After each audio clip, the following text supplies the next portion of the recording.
Not in the minute, but in the moment your employees hear you say the words, I've sold the business, every one of them is going to have an immediate emotional reaction. Every single one of them.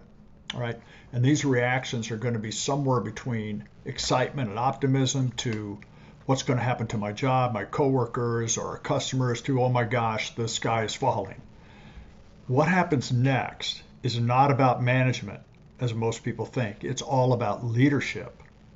Good morning and welcome back to my YouTube channel where I talk about all the real and practical changes and issues you as the owner will face as you sell your business and how I can help you navigate these issues. And these are all from my 20 years working with companies from across the country after they've been acquired. These are all real situations that I've personally experienced, and they happen all the time during acquisitions. So you made the announcement that you've sold your business, all right? Probably had some kind of a company-wide meeting so everyone hears the same thing at the same time. Maybe representatives of the buying company were on hand to address the employees and talk about how happy they are, joining the company and how much they're looking forward to getting to know you and working together and that kind of thing. So I've been in these meetings twice as an employee of the company that was sold and many times as a representative of the buying company. Now, keep in mind there are different perspectives of the exact same meeting depending on who you are in the situation. You could be the owner that sold the business. You could be an employee of the business that was sold. You can be the buying company leadership, or you can be employees of the buying company who will manage the integration and getting things back to normal. So let's look at each perspective and talk about how to lead through the overall situation. Number one, you could be the owner who sold the business. Now, I've personally never owned or sold a business, so I can't speak from experience, but I have talked with dozens of owners and I have a very good idea about what they're feeling. And some of the things they're feeling are, depending on the stage in life, they feel relief from the liability and the risks of the business. They've fought many years to build something and can now just think about running the business versus the financial liabilities and risks. Although there's a definite feeling of loss, many times they're generally happy as they move into a different stage of their life, possibly retirement or closer to retirement. And then there's optimism that's tempered with a degree of caution because they know there are a lot of things they don't know are going to happen. Second category you could be in is you could be an employee of the company being sold. Now, some of the reactions these people are going to have are shock, disbelief, surprise, pessimism. What does this mean to me personally, my job, my income, my family? Some of these people are going to feel betrayed, like their future just changed without their consent or their knowledge. And still others, may be happy as maybe they didn't really like the current owner or they didn't really care for the situation that much. So they see this as potential for improvement. The third category, you could be the buying company leadership. And some of the feelings they have are excitement and optimism for the future, right? Finally closing the deal, growth in their business, expansion, larger footprint, adding a new layer or a service offering, financial gain, building the platform. And the leaders of the buying company, they also know there are many unknowns, but they're also confident in their team that they can handle whatever comes their way. Now, the fourth type of person you could be in this situation is you could be the employees of the buying company that are responsible for the integration, right? Now, how you look at this is with cautious optimism.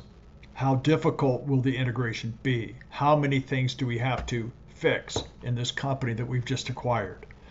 You're also sizing up who's who. Which employees are key to the business and will they stay? Which employees are going to be helpful with the integration and which ones are going to slow it down? You're also thinking about how hard will this integration be? And will the former owners be easy to work with or difficult to work with? And do we have a good feeling about them? So as part of the negotiation, the buyer has worked out with the owner who the key people are in the business, the ones you can't live without. And they've probably given them some kind of a retention bonus. So if they stay 1 year or 2 years, they will get some meaningful bonus, maybe 20 grand, 30 grand. So we assume that these people are pretty much locked up, at least for a year or two. The issue is with the rest of the employees because any interruption to the business is serious risk to the acquired company meeting their expectations. And if you remember from an earlier video, up to 60% of all acquisitions fail to meet expectations. Employees leaving the company is the biggest risk and driver of this failure rate You can't run the business without the employees. So what happens at this point is all about leadership, not management, but leadership. As a reminder, managers manage processes and things, and people are generally thought of as interchangeable and simply assets to accomplish something. All right, that's a manager. Leaders lead people. They make emotional connections, they inspire others, they genuinely care about people, they care about the team goals, they set the vision, the tone, all the kind of intangible things about the team. That's leadership. Now, if you as a former owner were more of a manager, maybe you ran this tight business, but you didn't have strong connections, it's a high risk situation for you. You're going to face turnover, right? It will disrupt your business, and there won't be a great deal you can do about it other than entice employees with money, which will create another problem as your costs now start to grow against a static revenue, shrinking your profitability and putting pressure on the buyer to come in and fix things. Remember, to the buyer, this is a financial investment, and performance is measured in dollars, not effort.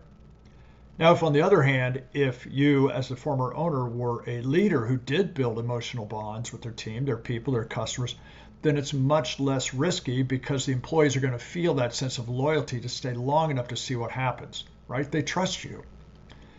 This is who you are as a former owner. You're more likely going to keep the team together or only face minor turnover.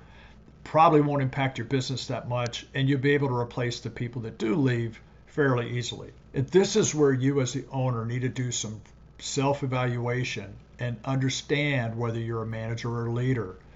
Do you have the emotional connections with your people? Do they trust you? Do you set the vision? Do you inspire the people on the team? Or are you really more of a manager, kind of a task manager, a cost manager? The nuts and bolts, the dollars. Are you that type of person? If you are more of a manager, then you need to be thinking about what you can do to help create some stronger bonds with your people so they don't leave so quickly after you sell, right? And this is one area that I focus on at my work at Ownership Transition Advisors to help prepare owners who are selling their business and the buyer who's buying the business for this transition of leadership to maintain the continuity of the business. Thanks for watching, and if you're interested in learning more about how I might be able to help you in your situation, you can always message me through my website or on LinkedIn. The links to my profile and my website are always going to be below. We can usually decide on, a 15, 20-minute conversation if it makes sense to work together with your business transaction. Thanks again, and we'll see you next time.